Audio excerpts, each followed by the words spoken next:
default. Quite often the ratio was 9 fictional dollars to 1 actual dollar in gold. These regulations were enforced by surprise inspections. It was also arranged that, in the event of a run, central banks would support local banks with emergency infusions of gold. Only if there were runs on a lot of banks simultaneously would the banker's credit bubble burst and the system come crashing down.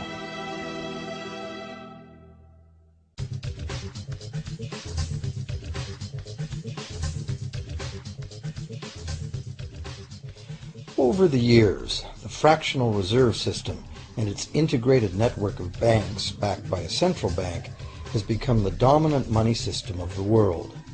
At the same time, the fraction of gold backing the debt money has steadily shrunk to nothing. The basic nature of money has changed. In the past, a paper dollar was actually a receipt that could be redeemed for a fixed weight of gold or silver. In the present, a paper or digital dollar can only be redeemed for another paper or digital dollar. In the past, privately created bank credit existed only in the form of private banknotes, which people had the choice to refuse, just as we have the choice to refuse someone's private check today.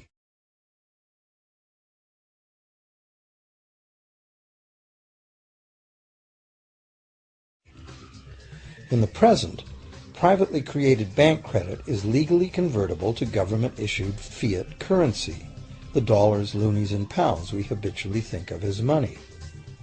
Fiat currency is money created by government fiat or decree, and legal tender laws declare that citizens must accept this fiat money as payment for debt, or else the courts will not enforce the obligation. So now the question is, if governments and banks can both just create money, then how much money exists?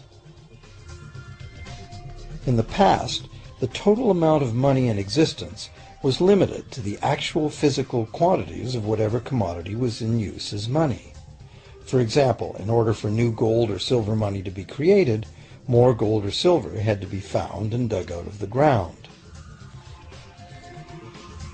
In the present, money is literally created as debt.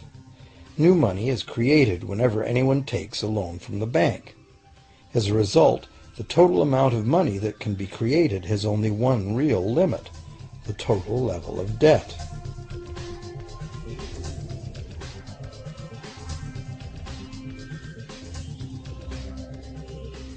Governments place an additional statutory limit on the creation of new money by enforcing rules known as fractional reserve requirements. Essentially arbitrary, fractional reserve requirements vary from country to country and from time to time. In the past, it was common to require banks to have at least $1 worth of real gold in the vault to back $10 worth of debt money created. Today, reserve requirement ratios no longer apply to the ratio of new money to gold on deposit, but merely to the ratio of new debt money to existing debt money on deposit in the bank. Today, a bank's reserves consist of two things: the amount of government-issued cash or equivalent that the bank has deposited with the central bank, plus the amount of already existing debt money the bank has on deposit. To illustrate this in a simple way, let's imagine that a new bank has just started up and has no depositors yet. However, the bank's investors have made a reserve deposit of $1,111.12 of existing cash money at the central bank. The required reserve ratio is 9-to-1. Step 1. The doors open and the new bank welcomes its first loan customer. He needs $10,000 to buy a car.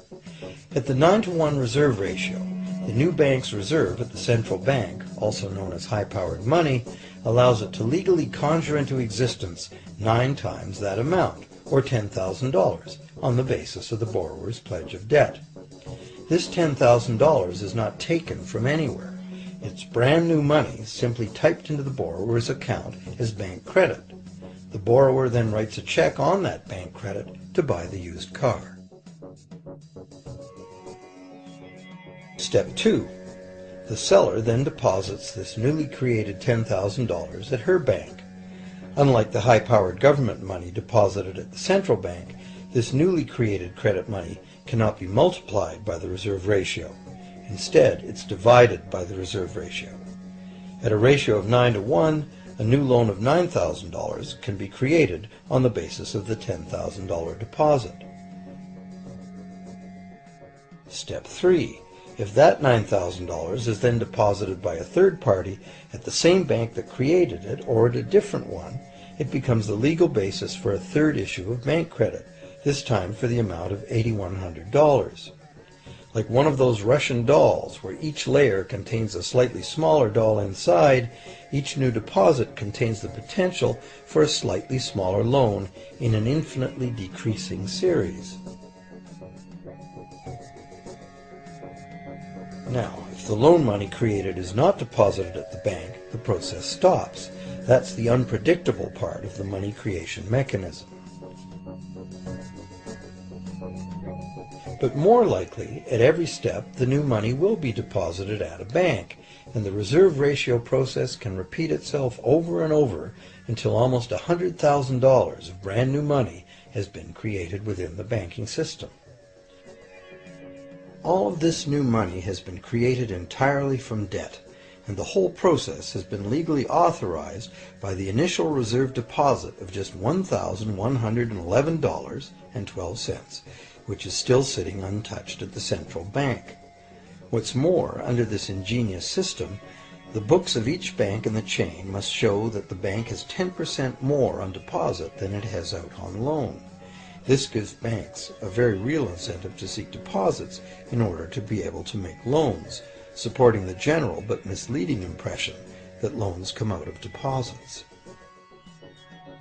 Now, unless all the successive loans are deposited at the same bank, it cannot be said that any one bank got to multiply its initial high-powered money reserve almost 90 times by issuing bank credit out of nothing.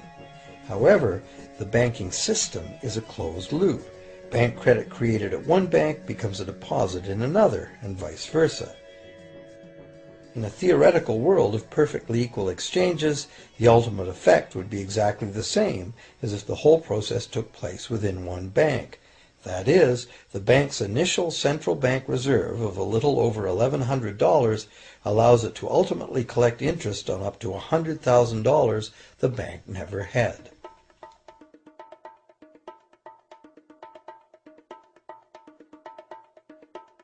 If that sounds ridiculous, try this.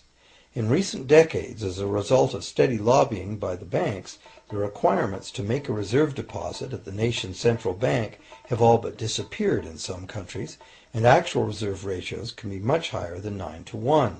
For some types of accounts, 20 to 1 and 30 to 1 ratios are common. And even more recently, by using loan fees to raise the required reserve from the borrower, banks have now found a way to circumvent reserve requirement limitations entirely.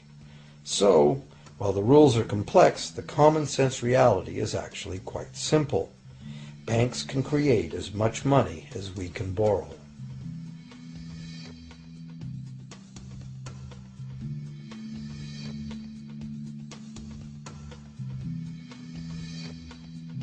Despite the endlessly presented mint footage, government-created money typically accounts for less than 5% of the money in circulation.